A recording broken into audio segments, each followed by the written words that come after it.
Welcome to the Cheating and Love Tales channel, she said, always. She spoke that word with a certain conviction. Head tilted, eyes bright, voice unwavering. I remember the moment so vividly. We were standing on a tiny patch of grass behind our first apartment. The sun was hitting her hair just right, and she leaned her head on my shoulder, whispering how she would always stand by me, no matter the storms or struggles. That single word anchored itself in my memory, in my chest. Now, in the flicker of a dark room a decade later, I realize how fragile always can be. I hadn't smoked in 10 years, not since I promised her I'd quit. But tonight, the stench and the sting of tobacco on my lips are exactly what I need to feel awake. I sit in near total darkness, the only light a faint glow from my laptop screen. It's quiet in the house. Our son is asleep in his room. Well, I'm not even sure where she is at this hour. She said she'd be out late with some friends, a phrase that has lost its meaning since I started paying attention to her phone records, her laptop logs, and the coordinates of her nighttime errands. A swirl of smoke drifts up as I inhale. The haze reminds me how easily illusions can cloud one's mind.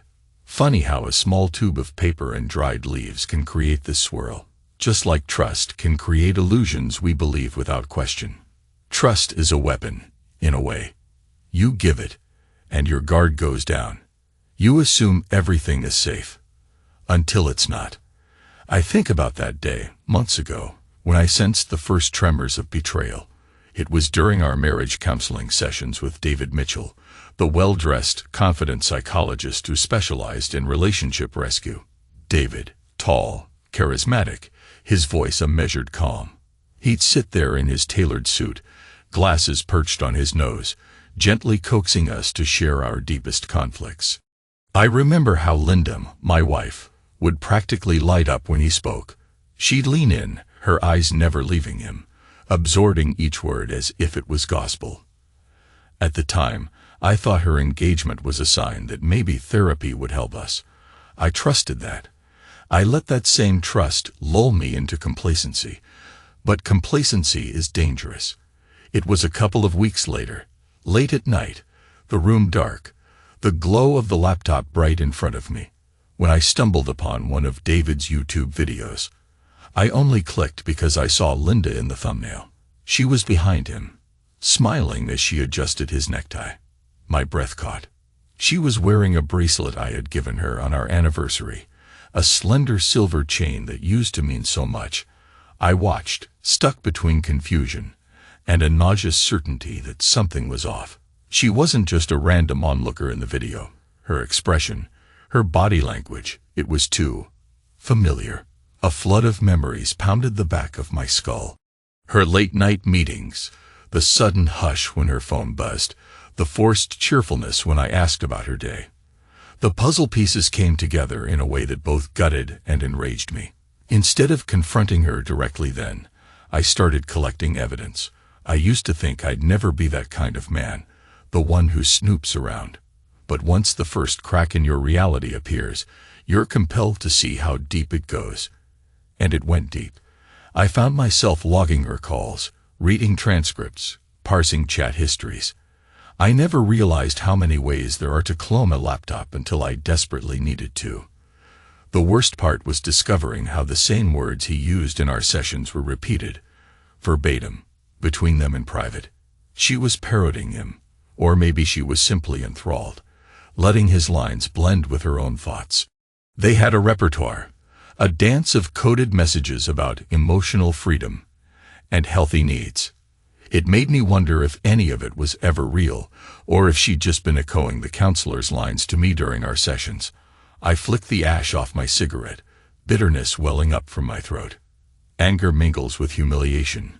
Humiliation as a man, as someone who believed in his wife so blindly. Somewhere, in the silent corridors of memory, I hear her promising me always, see her wearing that silver bracelet with pride. And now, that same bracelet is swaying on her wrist while she fixes another man's tie. I recall the next moment of deeper betrayal. It was an innocuous afternoon. She said she was going to a friend's place, for a girls' night. I followed. I'll never forget that feeling of sitting in my car 2 blocks away from a nondescript apartment building, my heart hammering in my chest. The waiting was excruciating, but I had to see it with my own eyes. Sure enough, from the passenger window, I watched as David opened the door, letting her in with a smile that spoke volumes. The flicker of streetlights made their outlines distinct. My knuckles went white gripping the steering wheel. I wanted to storm out, confront them, break something. But I didn't.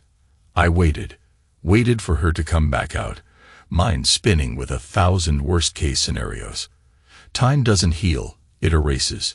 She used to say that to me, ironically, but now it's twisted into its darkest form. The quiet hour I spent in that car felt like a slow erasure of every memory, every illusion of marital bliss. It was only an hour, maybe 2, but it felt like a lifetime. When she emerged, her hair looked tousled, her cheeks flushed. I could imagine what had happened inside, and the images, though intangible, felt like physical blows to my gut. I remember the moment I told her about the DNA test kit. I framed it as a quirky joke, a new modern trend. She laughed, nervous laugh. But I played it off casually. She never suspected my motive. I'd learned enough from the logs to suspect that my son might not be. No, I forced myself not to think that. But the seed had been planted. Sure enough, the results came back. They tore away the last shreds of my stability. It wasn't the paternal line that was questioned. Thankfully, our boy was mine biologically. But other details came to light. The brother from the war she talked about to me. Also a lie. Strange half-truths peppered throughout her family lineage. It was as if she was an entirely different person than the one I thought I knew. She grew hysterical when I showed her the test results. She screamed that I was obsessed, that I was cruel, that I was missing. That was her word. You're missing. You're not here anymore. You're somewhere else, and I can't reach you. She cried as she said it, tears streaming down her face, accusing me of turning into a shadow of myself. Meanwhile, I stood there, cold, detached, letting her words bounce off me.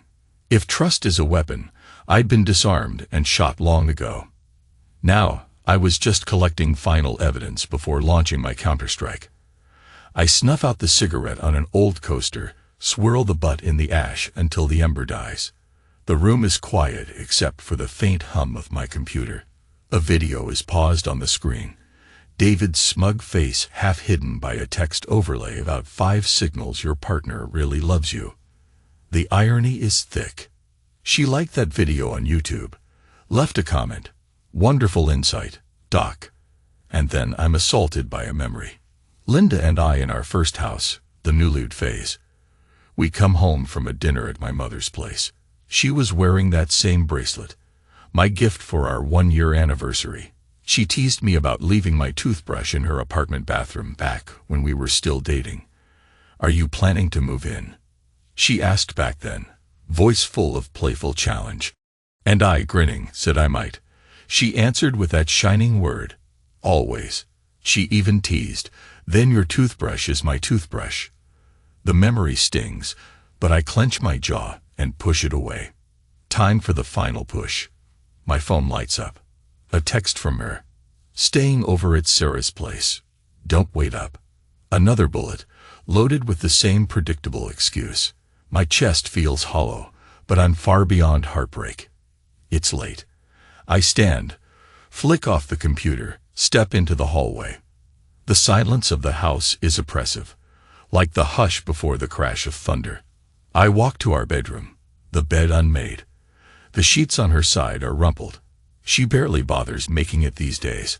I can smell the faint trace of her perfume. I wonder what David's place smells like.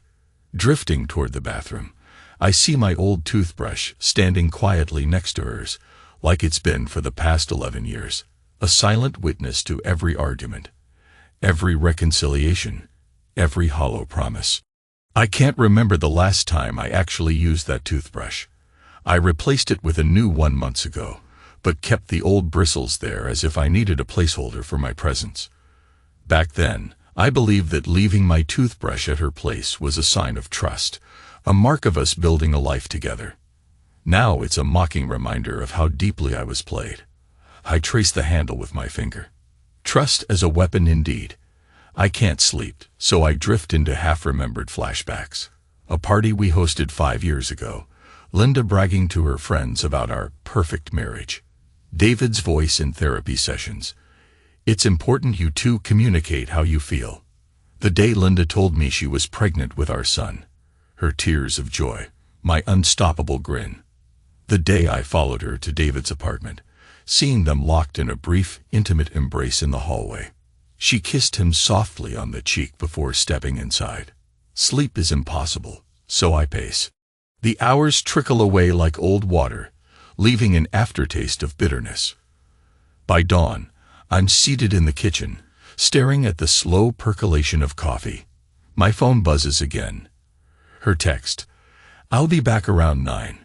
Ish. She used to say, "I'll be home soon." But home is no longer a word we share.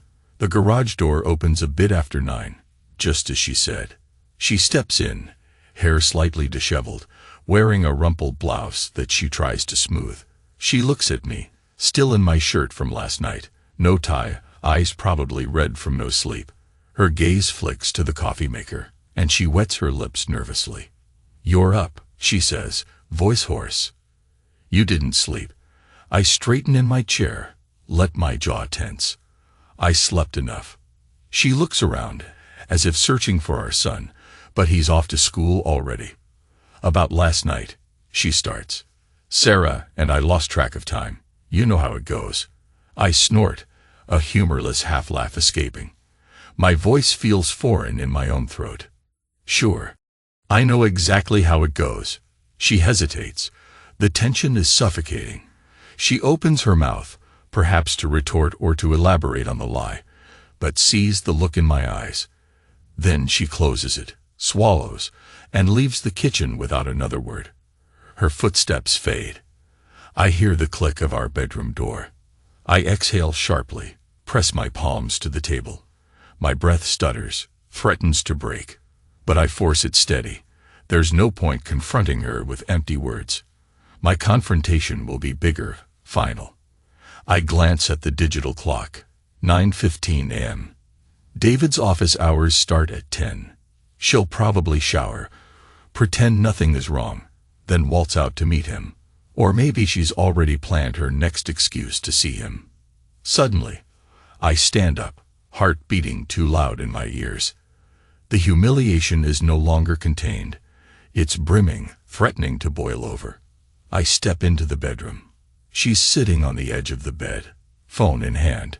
The shower isn't running yet. She looks up at me. There's an instant of fear in her eyes, as if she's facing an animal she doesn't fully recognize. "John," she says softly, using my name like a question. I press my lips together. "Yeah." Her phone lights up. She glances at it, David's name on the screen, though she tries to hide it by setting the phone face down. That single glance is all I need. Every nerve in my body is on fire. "We need to talk," I say, the raw edge of my voice exposing the nights of silent fury. She folds her arms, tries to hold herself together. "About what?" She counters, but she knows. I see it in the taut line of her mouth. I can't recall the exact words that tumble from my lips next. They come out in a ragged stream. Something about how I know everything, that I have logs, calls, messages. She tries to deny it at first, tries to spin some version of half-truth. But then my voice breaks, and I keep speaking, my chest trembling with each breath. "I remember how we loved each other," I say. "I remember the way you and I dreamed about building a life together, about traveling, raising our son in a home filled with loyalty. I say how I gave you my trust, that I let it become a weapon against me, because I never suspected you could betray me this deeply." She tries to interrupt, her eyes wet, her lips quivering. But I keep going, turning from confession to accusation. I can't stop. It's like a dam bursting. She tries to hold back her tears, but they spill anyway, while my voice rises then falters, as if each breath is torn from me. John, she pleads. I'm sorry. I don't know what happened. It just, David. He. How long? I demand, struggling to keep my voice from erupting. She chokes. It was an accident at first. Then it just kept going. I didn't. She's stammering, and I see her chest heaving with sobs. For a moment, a flicker of pity almost breaks through my anger. But I cling to the humiliation, feed on it, because her tears seem worthless now. You gave him the words you used to give me, I say, remembering how I heard her repeating those therapy cliches as if they were newly minted. You gave him your time, your secrets, your body. My voice cracks on the last word, and I hate how raw I sound. She's trembling, tears streaking her cheeks. I didn't plan it. I never wanted to hurt you, but you were so distant. You. My laugh is short, sharp, distant. Did you try talking to me, or did you just go to him for every solution? She shakes her head, tries to move closer, arms reaching out. I recoil. That's when she gives up the pretense. Anger flares behind her tears. Yes, you disappeared into your shell. You shut me out, John. You obsessed over your computer, your logs, your phone tracking, your whatever else. You were never home in spirit. You left me alone long before I stepped into David's arms. The words taste bitter in the air. I left you alone. I echo. I want to hurl back that I was always here, but the truth is, a part of me wonders if I really was absent in some deeper sense. That doesn't excuse her betrayal, but maybe it explains how we got here. Her breathing is ragged. She seems on the verge of collapse. She buries her face in her hands. I don't know what to do, she murmurs, voice muffled. Everything's broken. In that moment, I can't stand the sight of her. I turn and walk out. She calls after me, but I don't stop. I go outside, letting the cool Seattle morning air sting my cheeks. The door slams behind me, the echo cutting through the hush of the street. I spend the day in a haze. At the office, my coworkers notice I'm off. They ask if I'm okay. I muster vague excuses. Lack of sleep, overwork. Nobody presses me. Sometimes I wish they would, that I could unload my story. But pride and shame keep me silent. I can't stomach the pity that would follow if they knew my wife cheated on me with our marriage counselor. At lunch, I stare into my coffee cup. I think about David, that polished exterior, the YouTube persona dispensing advice about love and fidelity. The nerve of this man. Then a memory surfaces, Linda beaming at me once, years ago, saying always, that she would always back me. Another memory. The sound of her muffled moan from behind David's closed apartment door, which I half imagined from my vantage point in the car. My hands clench on the table. Humiliation and anger. The twin forces that keep me up at night, that push me to keep collecting receipts, digital footprints, so I can confront them both properly. Toward the end of the workday, I see an email from Linda. No subject line, just a few sentences. We need to talk tonight. I love you. I'm sorry. I close it without replying. Night drapes over the house again. Our son is asleep. She's in the living room, perched on the couch. I enter the room, flicking on only a small lamp. The shadows cling to the walls. She looks pale, makeup smudge, eyes rimmed red. Her phone rests on the coffee table, the screen dark. She starts to speak. John, please sit. Let's. I hold up a hand. If you want to say something, say it. Her lips part, then tighten. I'm sorry. I almost laugh at how hollow those words feel. She wrings her hands in her lap, swallowing hard. I've ended it with David, she whispers. I told him never to contact me again. I realize how wrong it was. Good for you, I say, my sarcasm biting. She blinks back tears, tries to remain composed. I know you'll never forgive me. I know I broke everything we had. But I'm begging you, if we can just what? She hesitates. Start over, somehow. For our son's sake, if nothing else. My jaw clenches. You don't get to shatter my trust, then expect me to piece it back together because it's convenient. She flinches, tears slipping down her cheeks. It's not about convenience. I truly regret it. I was confused, lonely enough to sleep with our marriage counselor. My voice rises, trembles with fury. You had plenty of choices. You chose him. Again and again. She breaks into sobs that shake her entire body. The sight almost makes me soften, but I recall the nights in my car, the texts, the photo of them from his YouTube video. My fury is a shield, the last shred of dignity I can cling to. She stands abruptly, rushing toward me, arms out. John, please. I instinctively take a step back. No. My voice is as cold as the winter wind. Don't touch me. Her hands fall to her sides. She nods once, her face twisting in grief. You want a divorce. The word stabs me, but it's one I've contemplated. Instead of answering, I turn on my heel, leaving her alone under the dim lamp. I can't look at her. I can't stand the raw ache in my chest, nor the humiliation scorching me from the inside out. The next day, a confrontation with David is inevitable. I leave work early and drive to his office downtown. I walk up the flight of stairs to the second floor, where his name is neatly embossed on a brass plate. David Mitchell, M.A., Counseling and Therapy. My heart thunders. Inside the waiting room, a young receptionist greets me. Sir, do you have an appointment? No.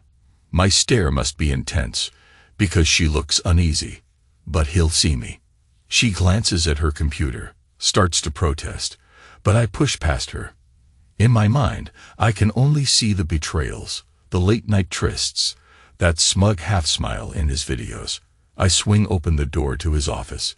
He's behind his desk, phone in hand. His polished demeanor wavers the second he sees me. John, he says, eyes wide, voice a tad shaky. He sets his phone down. I shut the door behind me. You have a hell of a nerve, I say quietly. He clears his throat, stands, trying to recover his professional poise. Look, I know this is difficult. Linda told me. I cut him off. Don't. Just don't. He raises his hands as if calming a dangerous animal. John, I never meant to hurt you. I understand you're upset, but we all made mistakes here. Linda felt. I slam a fist on the side table. The lamp rattles, threatening to topple.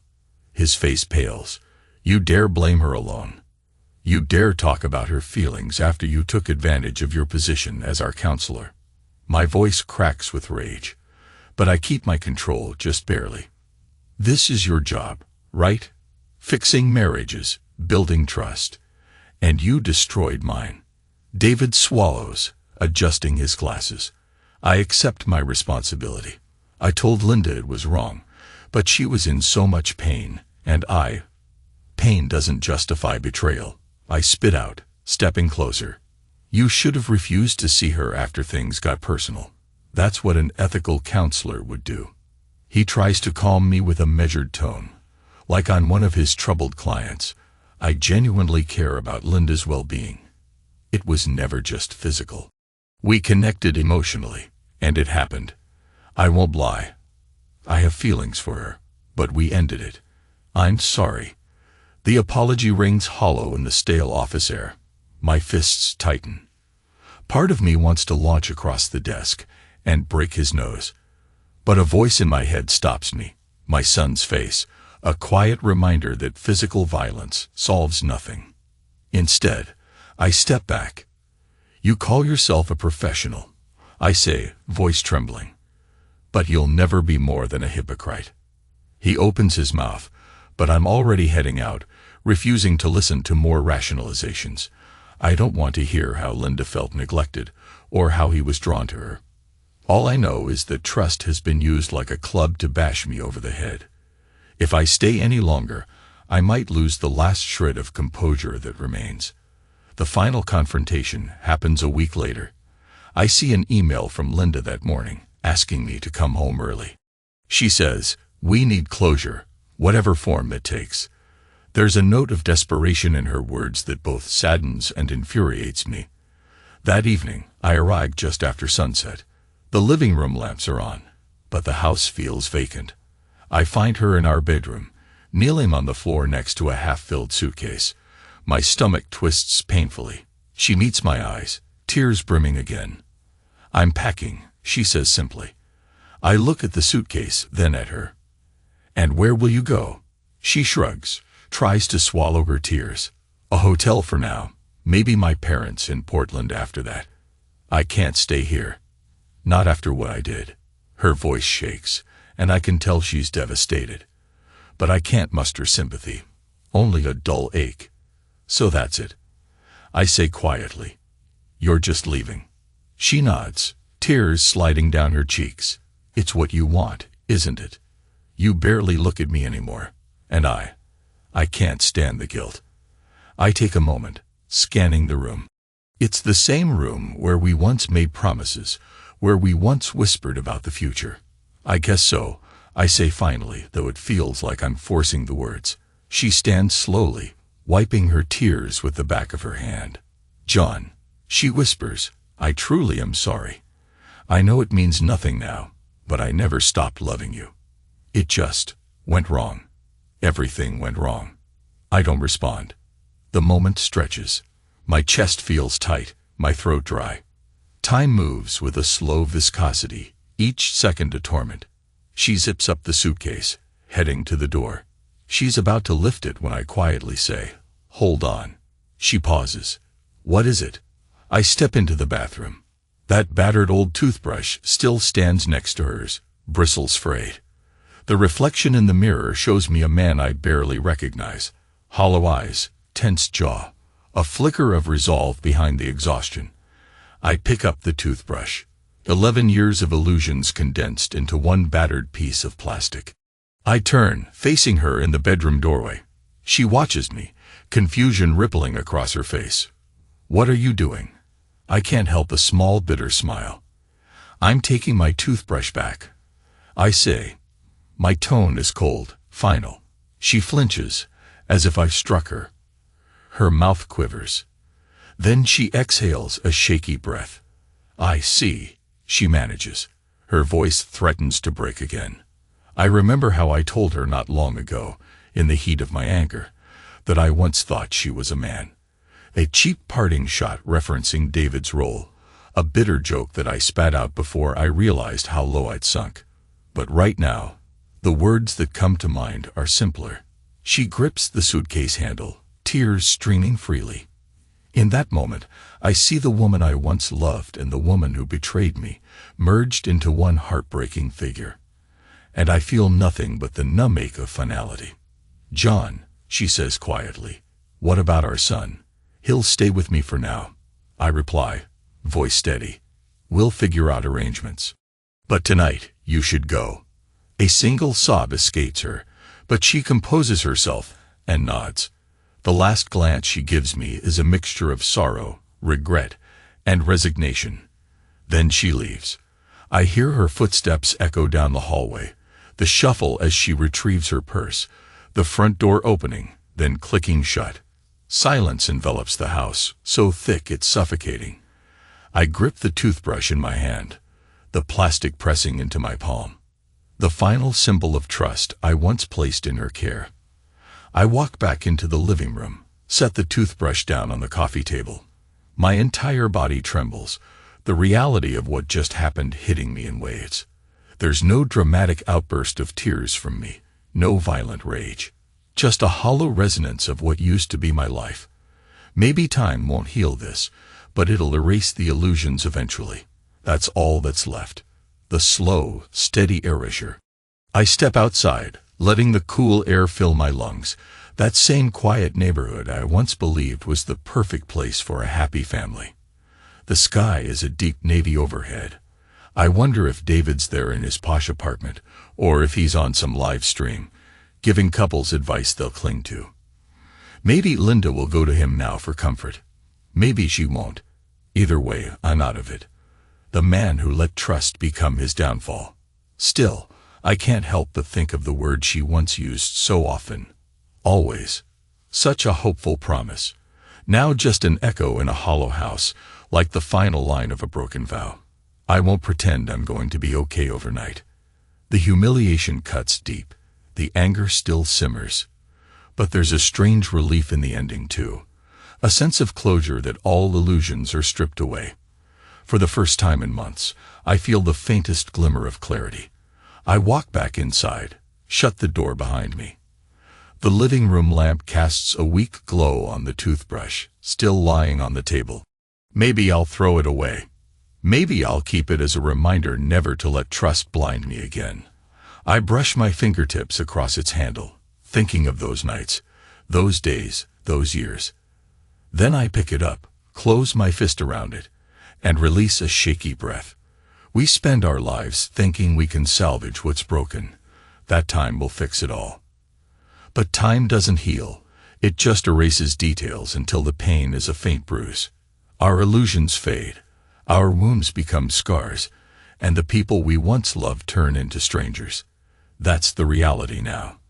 I stand alone in this quiet house, the ghost of her perfume still lingering. But I'm done with illusions. And so, with the toothbrush in hand, I finally turn off the lamp. The darkness swallows the room whole. Only the faint hum of the refrigerator resonates, an unsteady soundtrack to my new solitude. The final weapon, trust, has shattered. There's no turning back. I close my eyes, letting the silence envelop me like a shroud.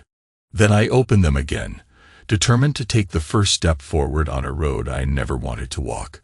Maybe in the morning, I'll call a lawyer, or talk to my mother, or just sit with my son, and try to keep his world from collapsing. But for now, I stand in the darkness, a broken vow echoing in my mind, a battered toothbrush in my grasp, and the door closed behind me.